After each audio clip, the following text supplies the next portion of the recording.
Oke, Assalamualaikum. Ketemu lagi di Kata Dosen.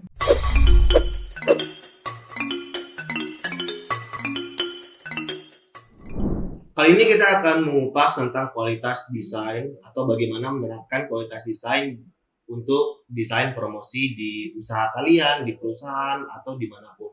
Dan strategi ini adalah strategi seorang desainer atau strategi para desainer yang sudah mengaplikasikan ke dunia-dunia promosi. Tentu yang promosi dalam skala besar atau dalam skala yang sedang. Nah, apa aja sebenarnya sih strategi tersebut? Yang pertama itu kalian harus memperhatikan warna.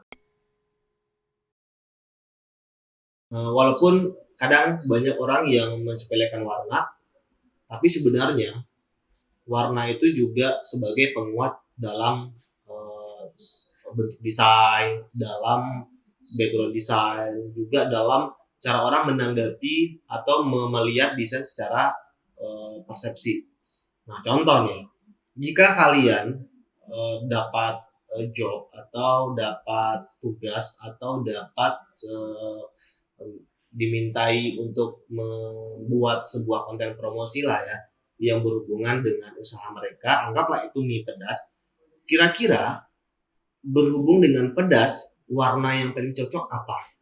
Nah, tentu kita mencari warna-warna yang berhubungan dengan warna panas karena konsepnya pedas. Nah, jika disandingkan mie pedas ini dengan konsep desain warna-warna dingin, pasti nggak bakal ketemu tuh. Orang dari jauh juga udah nggak mempersepsikan bahwa ini adalah konten-konten pedas. Nah, makanya kenapa warna itu penting, karena dia dapat membangun emosi dari orang yang melihat sesuatu atau ngelihat konten desain tersebut. Yang kedua, isi pesan itu informatif. Nah, informatif ini harus diadaptasikan ke dalam karya kalian. Kenapa? Karena jika pesan tidak informatif, itu mungkin tidak sampainya pesan itu kepada konsumen. Nah, pesan itu harus singkat, padat, dan jelas. Supaya apa? Supaya orang tidak melihat hal yang lain di situ. Contoh, kalau kalian ngelihat konten-konten yang ada di media sosial kalian malas kan kalau baca terlalu banyak teks, ya kan? Nah, dari itu juga kalian juga kalau mau ngedesain jangan terlalu banyak teks gitu. Carilah pesan yang lebih simpel, kemudian diadaptasikan ke desain, tapi ingat poinnya adalah harus sesuaikan dengan layout. Gunakanlah prinsip-prinsip desain. Yang ketiga, pastikan susunan informasi kalian itu sesuai. Kalau kita berada di Indonesia, kan bacanya dari kiri ke kanan. Nah, usahakan membuat desain itu poin-poin hal seperti ini itu bisa kalian pahami. Kalau seandainya membaca kan dari atas ke bawah, dari kiri ke kanan, kemudian lanjut dari atas ke bawah. Jarang yang dari bawah ke atas kan. Otomatis isi promosi kalian nanti usahakan membawa kaidah-kaidah seperti itu. Supaya apa? Supaya memudahkan orang untuk melihat sesuatu. Yang kelima, itu jangan salah kalian untuk meletakkan logo. Nah, ini tuh banyak banget yang terjadi. Karena kenapa? Jika kalian salah meletakkan posisi logo, itu cenderung akan membuat informasi kalian itu nggak tersampaikan dengan baik. Karena juga logo adalah identitas visual kan, otomatis kita melihat sesuatu pasti melihat ini punya siapa gitu. Identitasnya harus ada dulu.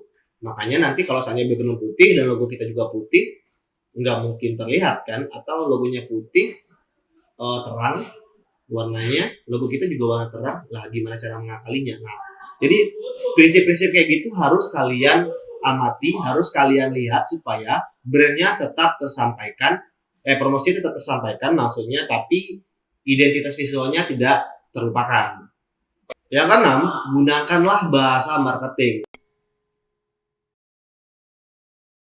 Nah, di sini nih kalian harus mau nggak mau harus belajar bahasa copywriting. Karena kenapa? Promosi itu juga diangkat atau juga mengharuskan untuk menggunakan tulisan-tulisan yang sangat puas, yang sangat kuat maksudnya kepada si tujuan kita, targetnya. Jika promosi kita itu nggak kuat dalam segi penampilan, juga nggak kuat dalam segi informasi, ya ini pastinya nggak bakalan sampai ke konsumen, dan itu pasti nggak kita harapkan kan. Berarti kalian harus belajar tentang copywriting. Yang terakhir, kalian harus gunakan informasi lanjutan.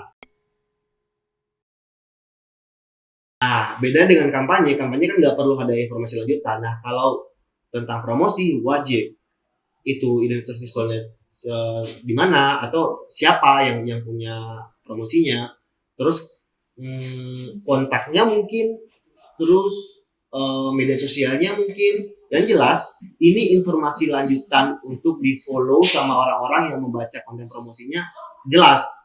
Jadi jangan nanti hadiah baju cantik, terus ada baju, ada tulisan hadiah baju cantik, orang nggak tahu ini event apa, hadiah apa ya. Nah, makanya yang paling penting yang terakhir yang penting untuk disampaikan di informasi desain ini adalah informasi lanjutan agar orang bisa memfollow, orang bisa mengikuti konten promosi yang akan kita berikan.